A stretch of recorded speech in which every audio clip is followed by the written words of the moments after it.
Welcome to Breaking Sales, a podcast dedicated to helping you have tough, meaningful, and rewarding conversations with your prospects and clients.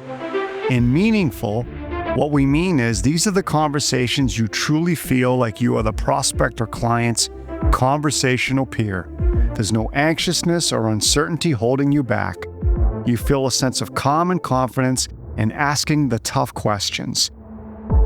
You're not thrown off by the bad news, and you expect the prospect to think about and invest into the conversation as much as you do. On Breaking Sales, we use the filter of psychology and innate human behavior to deconstruct the many misleading sales approaches that actually work against your efforts to build trust and close the business. Let's get started.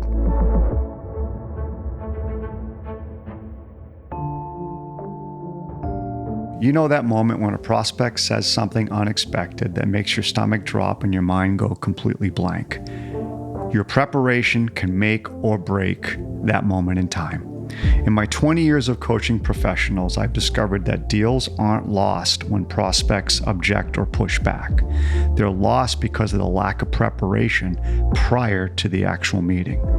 There is research out there that indicates the success of a tough, meaningful conversation is impacted by up to 70% based on the quality of the preparation.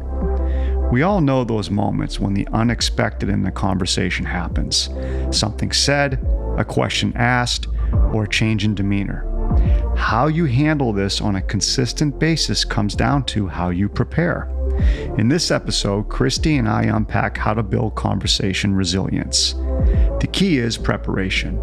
By being diligent in your self-talk practice, running through potential scenarios and practicing how to prioritize your response through questions that invite and incite perspective. It's a process that helps you stay composed. No more bursts of anxiety or added weight of frustration. If you've ever left a conversation replaying what you should have said, this episode will give you the insight needed to make sure that never happens again. Let's get started.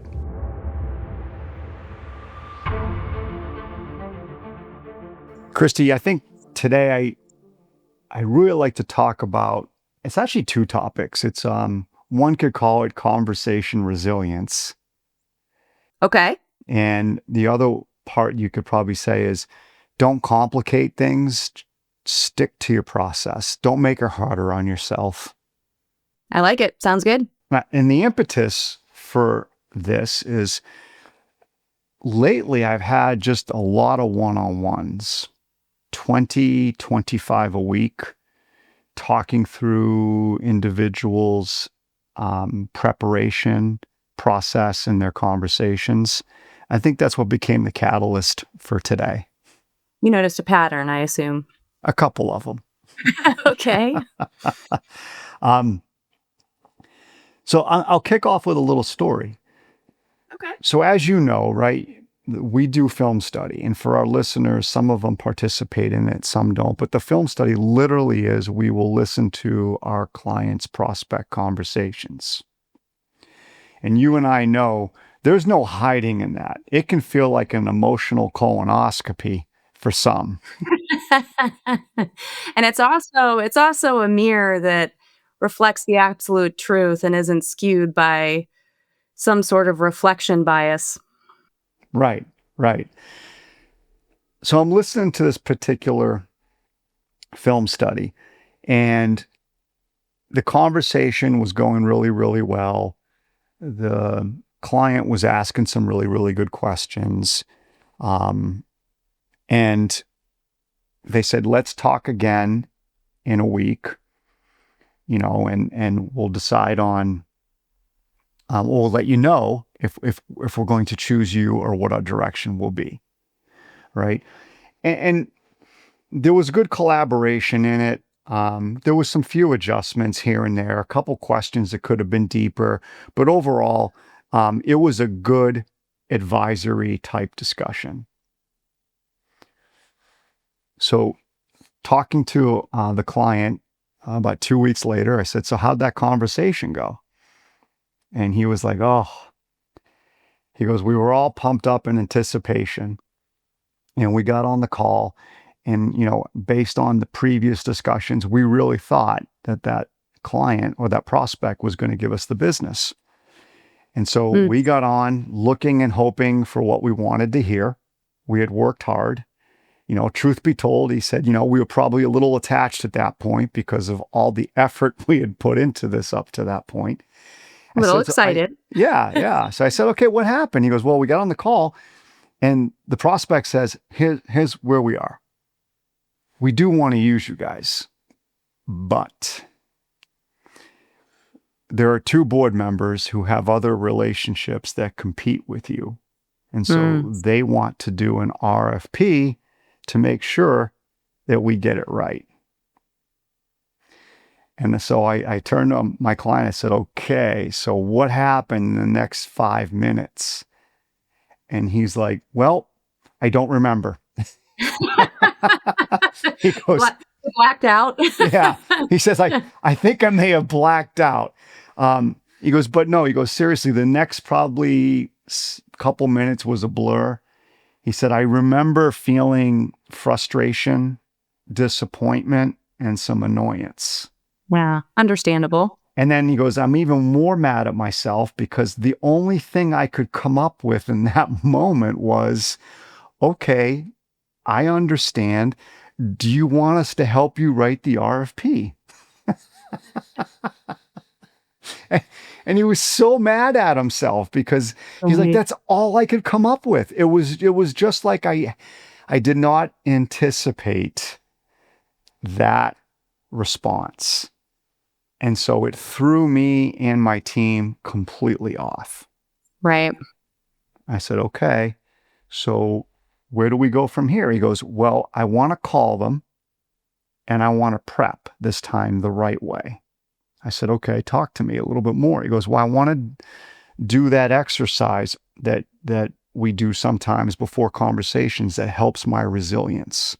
And so what we did, Kristie, is we went through and did the exercise where he listed off all of the things, if he makes this next call, that he could hear from the prospect that he might assign a value of bad. He already knew the one bad thing, which was 2 board members and they have relationships that compete and they want to do an RFP. I said, okay, so let's list off the other things. And he did. I said, now let's go through the questions. And he did. And so the questions were that he was going to make the call to the decision maker, the main decision maker. The first question that he wished he would have asked, but he's now going to ask was, okay, when the board members mentioned that they had competing relationships and they wanted to do an RFP, all right, how did you feel about that? What went through your mind? Yeah, understand where they are. Yep. All right. How did that conversation go? Was it a short one? Was there depth to it? Can you share more? Yep. Right. Then we talked about him asking, okay, now that you're in this process, how can you use it? How can it be used, right, to improve the end result? So how can you turn into this now that you know that you've got to go interview at least 1, maybe 2 other competing relationships and now do this RFP? And then when you think forward 12 months from now, when this is all said and done, let's just make sure, is there anything more you can now gain from this process that really helps you make sure that you have success 12 months from now? And by the way, take us out of it for right now. And we talked about him sharing with the prospect that it's important for that prospect to regain their objectivity. Right. He even said, as much as I want to do business with them and how much I want to earn their business, I know I have to encourage them to regain their objectivity. So he went and he had that conversation. It was just him and the main decision maker. And he doesn't have the result yet, But what he did receive back was that decision maker said to him, wow, I've never had a conversation like this. This was absolutely helpful. This was extremely helpful. And so he left that phone call feeling actually really good. He didn't make it about him. He used his questions, despite his agitation and frustration, to turn Right. into what he didn't want to hear from the get-go. Well, he demonstrated that he truly is a trusted advisor versus a salesperson. It was hard for him. He admits it, because Yeah. that sales instinct came out. And Yep. I, when you and I see it and we get it, but that sales instinct came out at first. Yeah. But he was able to calm himself down. He changed the experience. And it's great that the prospect called that out. Never experienced anything like that before. Yeah, yeah. So then we started talking, and this was the catalyst for this podcast, which is, it is about conversation resilience, and it is about your process. I mean, the simple analogy, Kristie, is, if you're going to run a half marathon or a marathon, right? You're going to start training. You're training to build mental and muscle resilience. Right. And you're going to have tough training days that you are purposely going to make tougher on yourself in those training days, so that you have the resilience, the stamina, the strength during the race to continue, especially during those miles where you start questioning yourself. You start questioning, do you really want to keep going, right? Do you really have any more in you? You've got blisters or whatever it may be, right? That's resilience. Yeah. And so I think for our listeners, it would be good to talk about building a little resilience before your conversations. And how you do that with intention and process and purpose. Absolutely. So the first thing for our listeners to build some resilience is what I call, and Kristie, you and I talk about it, and Pam, we call it it's like, for me, it's the 4 agreements. And there's 4 in particular that I've learned over the years that are no shock to our listeners, but they align really, really well, and they work together really, really well. So instead of going into a meeting haphazardly, right, or with a little bit of overconfidence because I've been there and I've done that, right, I won't do it. My 4 agreements start with my role and responsibility, and it's very purposeful. Like you said, Kristie, purposeful. Yep. And that first one is how and if, where, right, and when would they need help, that prospect. And it has nothing to do with me. Right. And that's an agreement, because what that allows me to do is focus all of my intent and all of my energy on just trying to help that prospect determine that. That's it. That's number 1. Number 2, as a natural, right, cause and effect, is, and I'll say this to myself, I'll say, Dan, whatever you do, do not assign a value to anything that you hear in this conversation yet.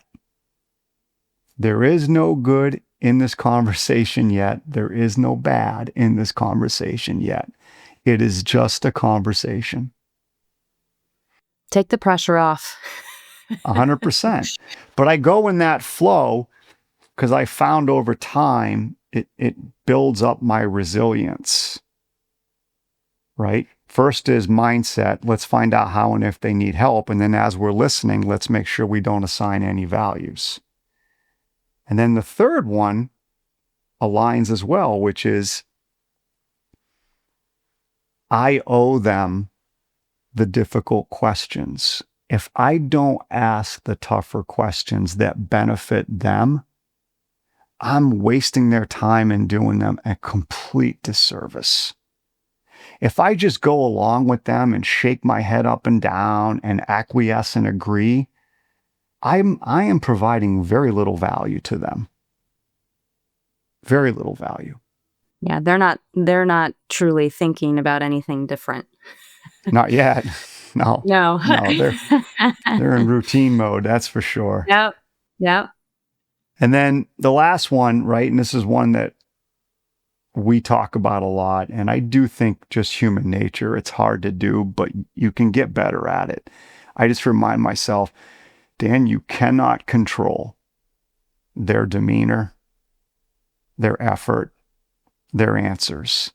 Do not waste your time and energy trying to control something in this conversation outside yourself. It will always be a waste of time and energy. Right. So I walk in with those 4 agreements, and that's step 1 in the process. What's your Mindset. what's your experience been with those, Kristie, and with your coaching? Yeah. Recently, you've had a lot of one-on-ones relative to conversations. Recently, a lot of my one-on-ones have been initiation and outreach related. And the model is the model and the process is the same with the scenario changing. And so you've written your 4 agreements. A lot of what we talk about is based on the 4 agreements from, is it Don Ruiz? Don Yeah, Miguel Ruiz. right. Yep. But, be impeccable with your word and really remind ourselves of the high intent reason that we're doing outreach. We owe it to our prospects to start the process of building familiarity, to make them aware that we exist and that we might be able to help them and they might be in a position of help. Genuine, high intent, offer the gift, offer the love, like, hey, we should be aware of each other. I love the word familiarity because Yeah. so many producers, I got some emails recently where producers are like, Dan, this is so frustrating. I've been prospecting for 2 weeks and nothing. It's like, okay, yeah, okay, join the club. Right.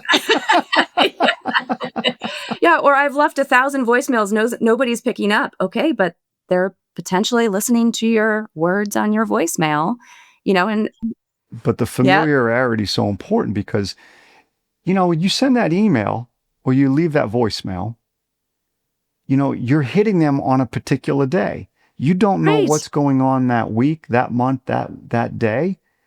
And more than likely, yes, they do not have time to switch gears for you at that moment, but you are building familiarity with them. Yeah, one step in that process. And it goes in, so really being intentional with how I'm offering that up and being very planned and practiced with the words that we're using. So the impeccable with the word.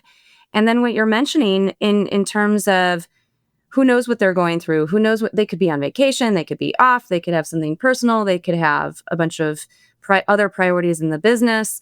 And this may not be the most pressing response that they need to get to in the day. So don't take it personally, his 2nd agreement. Don't make assumptions, his 3rd agreement. It goes back to your labels. There's no good or bad here. I don't know what's going on. I can only control what I can control, which is the effort and what I'm saying. Maybe something happens immediately. Maybe something happens 2 years from now because I'm going to drip in my process. But I can't label just because I'm not hearing from them that's bad. The good is I'm making the effort building that familiarity. And at some point, it might resonate in the right time and the right moment that they might engage. And then they'll always do your best. The non-negotiables. Don't rationalize and justify and make excuses on why you shouldn't do your prospecting today or this week. You do a lot of coaching. How often does this conversation come up? Every day. Every day. Every client. Every sales professional we work with go through that up and down of how they feel about prospecting, the roller coaster and the ups and downs of, oh, I have all of these active prospects and I need to focus on those, so I can't do my prospecting.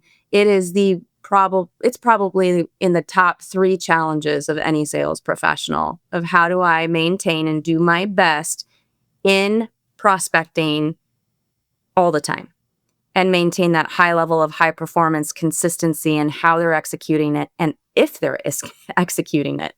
when they're executing it. But it's the number one criteria to be successful at it. It's got to be a non-negotiable and have the discipline around it. Yeah, one of the things I'll share with our listeners is this, and this comes up a lot. People will say, I'll say, so what are the top 5 things you need help with in your business that are going to help you get to that next best level of performance? I'll hear time management, organization. I'll hear outreach. I'll hear technical skill, knowledge. All right. Things like that. Right. Funny enough, the catalyst to change any of them is mindset. Mindset. You cannot change time management, organization, your technical knowledge, your outreach, your cadence, your consistency, your discipline. You cannot change any of it without first assessing and trying day by day to strengthen your mindset. Then you will start to change things. Yep. 100%. So continuing, so we talked about the what we call the 4 agreements at Lapa 180, and then there's obviously the 4 agreements by Miguel Ruiz, right? Yeah. His are very much life-driven agreements. Yep. The next step, if you want as listeners to create conversation resilience and you want to be able to depend on a process to do it, is what Kristie referenced earlier, and we've talked about it in a previous podcast as well, episode.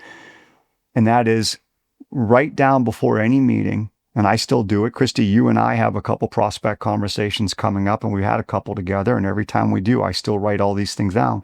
Write down before any meeting what you may have a tendency to assign a value of bad to that you might hear or observe in that meeting. And if you go back to the story I shared, that was a miss by my client originally. They thought they were going to get a yes, so they did not do the exercise and the prep. And sure enough, they got thumped right between the eyes with something they didn't expect. Right. Okay. So you write down all the things that you may assign a value of bad, but the key to it is then what questions as an advisor and from a very benevolent state of mind can you ask that helps you turn into and better understand what that prospect may have said that was bad. Not to fight it, to better understand it. Right. Then you do the same thing for good. You write down all the good things that you might hear, but at the same time, you have to write down the questions. So I'll give an example because sometimes people think, well, what does that mean, good? Well, let's pretend a prospect says to you, hey, we'd like to go your way and partner with you because we've really liked the innovative approach that you've brought. Okay, you just heard something you've been dying to hear, and you've been working maybe months or years to hear, right? At that moment, though, it's really important just to slow down. And you can say, hey, thank you. That's great to hear. But then you also have to ask, okay, so tell me a little bit more about this innovative. I just want to make sure I understand how you guys are looking at it, how you're measuring it. Can we talk about that? Nothing bad's going to come out of that. What you're going to end up doing is truly making sure you have clarity on what do they mean, what do they expecting from you, and how are they going to measure it. And by slowing down and asking them the question, you're helping them again even solidify it even more within their own brain why they're choosing you. They're thinking it through more. Yep. And in articulating it. Yep. So that would be step 2 in the resilience process. So if for our listeners' benefit, since this can also apply to initiation and outreach, write down, what if they take a meeting? You get someone live and they're like, sure, I'll grab a lunch, I'll grab a coffee, or I'll jump on a Zoom. which It's the usually same. shocks everybody. Well, yeah, but it does happen, right? And then everybody's like, "Oh my god, I just got a hit on the 1 in 60 of calls that I just made." And it's so easy to then just jump to the calendar and get it on the calendar, but instead stopping and asking 1 or 2 questions of, "Great, it'll be good to get to know you a bit more when we connect, for a conversation." So we can make the most out of it. What do you want to accomplish in that? What makes you want to think you have this conversation right now? Just ask. Because depending on what they say, it may then lead into, okay, so based on that, is there anybody else that you want to invite to the call? Or do you prefer this to be a one-on-one? So many times we get so attached to the yes, we get it on the calendar, boom, done, and then we show up to the call and say, okay, now what? And then, conversely, what could potentially be frustrating? Oh, we already have someone that does that service for us. We're good. We don't need to meet. Okay. Well, like you said, I owe this person the gift of thought and lean into it. Got it. Respect it. We don't have to have this conversation right now. Here's one thing. I'm not assuming that we're the same or different. I'm not assuming that we can help you. At the same time, is it okay and fair to ask? Maybe we shouldn't assume that I can't. Doesn't mean we need to have this conversation right now, but is it something we should stay open to at some point? So I do enjoy that particular, I'll call it a tactic, and I don't mean to minimize it because it shouldn't be minimized, but I do enjoy the honesty of, hey, let's not, I know you might think we're assuming that we could help you, but we're not. Right. But let's Yeah. also, if you don't mind, not assume that we can't. Yeah. Is that a fair request? I really like that because I just think there's just so much honesty in that.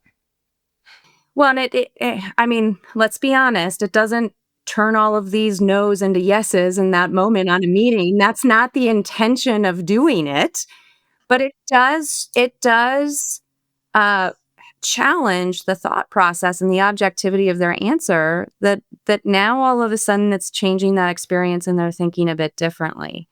And we do hear most often, they'll say, that's fair. Still don't want to right now, but then it allows you to set up a commitment to staying in contact over time for drip communication. So it does change the experience. It changes how they might receive future communication from you. It's huge. It is huge. It is huge.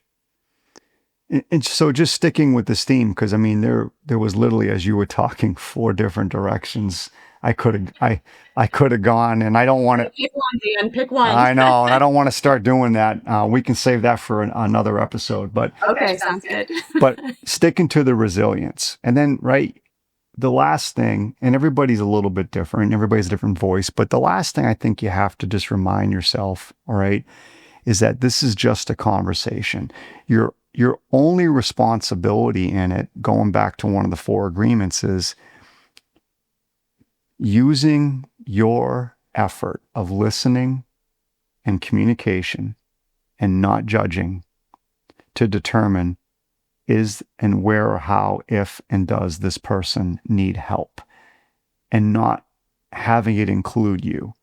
You'll get there.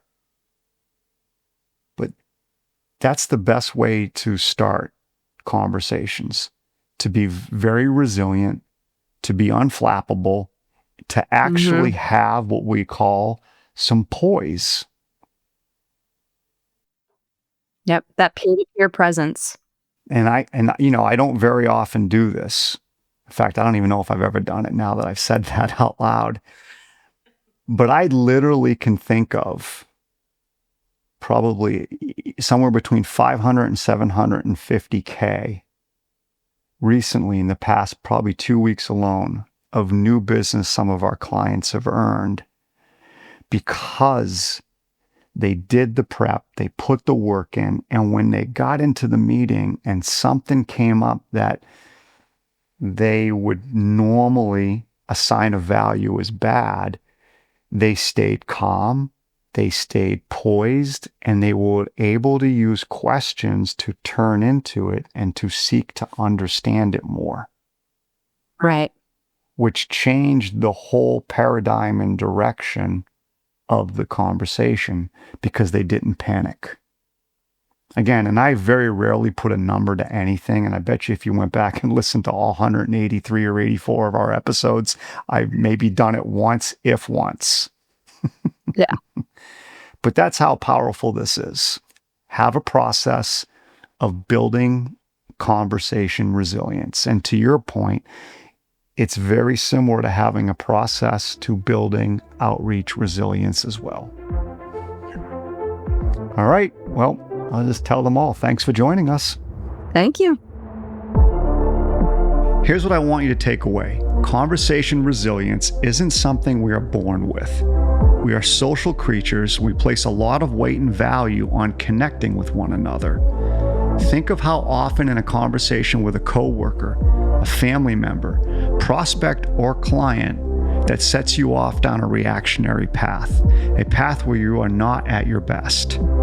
Being calm under conversation pressure is truly a learned skill set. It's about having a process that builds resilience before you ever get into the meeting. Most sales professionals spend hours preparing their pitch, their deck, their product knowledge, but they spend zero time preparing their mindset for the moment when things don't go as planned. Your competitive advantage isn't how you perform when everything goes smoothly.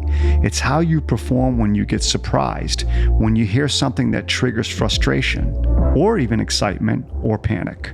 Before your next important conversation, do the work that builds resilience. Define your role clearly, decide what you will and won't assign a value to, commit to asking the difficult, meaningful questions, and accept that you cannot control their responses. The professionals who do this work don't panic when conversations take unexpected turns. They don't freeze. They don't leave meetings replaying what they should have said. They stay in the conversation, and that's what separates them from everybody else.